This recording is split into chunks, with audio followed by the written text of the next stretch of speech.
Il eût cru, Jordan Bardella, 29 ans, président du Rassemblement National, a décidé que le monde entier devait savoir une chose. Il est hétérosexuel. Oui, surprenant, j'en conviens, dans une ambition intime sur M6, face à une Karine Le Marchand taquine, le jeune loup du Rassemblement National s'est fendu d'une déclaration solennelle. Je cite « Je suis hétérosexuel, je peux vous dire le contraire pour vous faire plaisir, mais bon ».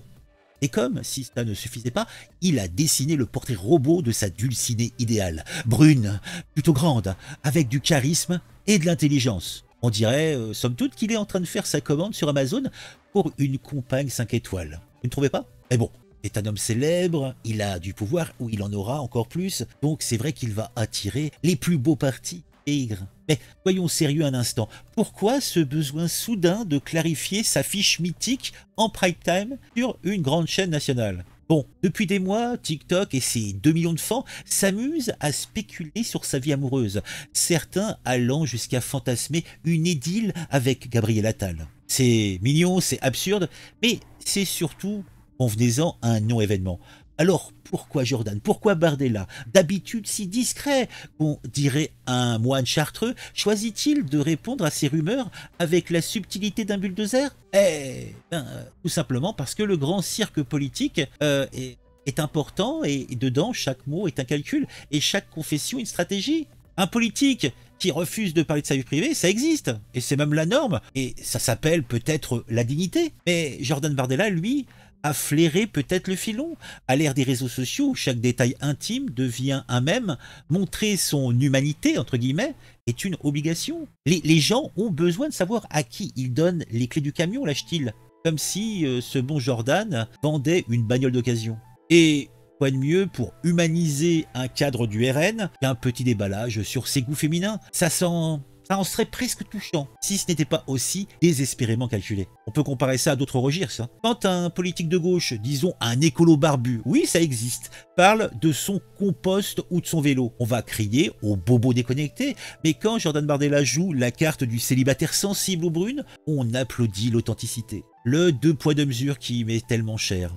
Comme d'habitude. La presse, elle s'emballe. T'as BFM TV, Le Figaro Gala, tout le monde y va de son titre racoleur. Parce que oui, un politique qui parle de ses crushs, ça fait cliquer plus vite qu'un débat sur le déficit public, ça c'est évident, hein. Y a pas photo. Le plus savoureux dans tout ça, c'est peut-être le contexte. Parce que c'est pas juste Bardella qui cause de ses penchants dans un salon cosy, c'est Jordan Bardella qui, à 2 ans de 2027, doit déjà se positionner alors que Marine Le Pen vacille sous une condamnation à 5 ans d'inéligibilité. L'émission a été tournée en février et elle tombe pile au moment où les tensions entre la patronne et son dauphin font jaser la populace.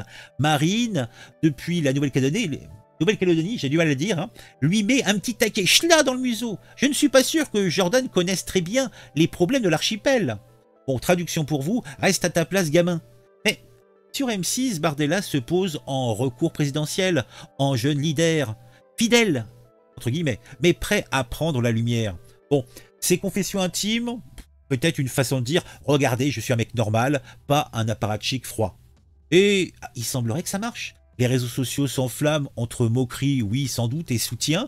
Sur X, on lit tout et son contraire, des fans qui saluent son courage, parce que il en faut du cran pour aimer les brunes. Bah oui, visiblement c'est un grand courage. Et des critiques qui pointent une diversion face aux vrais enjeux, comme la violence, la LGBT-phobie, va savoir. Est-ce qu'on l'accuse aussi d'être LGBT-phobe du coup, puisqu'il dit bah non je suis pas gay, à savoir. Pendant ce temps, l'audience, de son côté, l'émission s'effondre. Oui, ça n'a pas fait un gros succès. Hein. Pourtant, c'est Bardella, moins de 1 500 000 téléspectateurs, un bide, mais qu'importe, le buzz est là et des extraits choisis sont repris sur tous les réseaux, donc la couverture médiatique, elle, est très conséquente. Bardella, c'est bien, puisque c'est un enfant de cette génération, que le moindre tweet vaut 10 plateaux télé. Alors, qu'est-ce qu'il faut retenir de soap opera? Que Bardella, en jouant la carte de la transparence, c'est peut-être tirer une balle dans le pied. Oui, peut-être. À force de vouloir plaire à tout le monde, les mamies du RN, les jeunes de TikTok, les électeurs droite tradis, il va risquer de passer pour un opportuniste. Pour moi, déjà, c'est clair, il en est un, mais bon. Pour sa vie privée qu'il dit vouloir protéger, eh bien, il l'expose et ça devient une foire où chaque détail est disséqué. Et pendant qu'on débat de ses goûts en matière de femmes, on oublie peut-être de parler de son programme, de ses ambiguïtés sur l'économie ou de son silence sur des sujets qui, somme toute, fâchent. Ah, c'est presque comme si on avait un cours de politique. hein, qui se transforme année après année, eh bien, de plus en plus en télé-réalité, où le moindre petit propos tel que je suis hétéro devient un événement national. Et vous et moi, on regarde, on commente, on clique, comme des pigeons attirés par les miettes d'un scandale, cette fois-ci, fabriqué de toutes pièces. Comme disait un certain Pascal Jardin, à force de vouloir être aimé, on finit par être haï. Donc est-ce qu'il faudrait pas que Jordan Bardella réfléchisse un petit peu, et il faut peut-être qu'il prenne garde, hein. Les brunes c'est bien, mais les électeurs sont capricieux, on ne sait pas trop comment tu seras mangé aux prochaines élections. En tout cas, bonne route à l'artiste, hein. Il aime les brumes, j'espère qu'il tombera sur la brune de ses rêves, hein. Ah, et puis les beaux gosses, moi je sais pas, mais il a pas l'air vilain comme garçon, donc je pense que niveau galipette, il doit être satisfait. Puis s'il aime les bonhommes, hein, on s'en fout. Donc le mot du jour, hein, pour ceux qui me suivent, qui participent au jeu, donc pour ceux qui sont arrivés jusqu'au bout de cette vidéo, sans coup fait rire, le mot du jour c'est Bardala Lala. Bardella Lala, donc c'est à introduire dans votre commentaire que vous laisserez, sinon pour ceux qui découvrent le jeu, bah participez. Pour les autres, eh bien si vous êtes là, abonnez-vous à la chaîne si ce n'est pas encore fait, mettez un j'aime, c'est important pour le référencement. Et puis n'hésitez pas à lécher une petite piécette, à vous abonner à la chaîne, etc. des villes, etc. des champs. À très vite.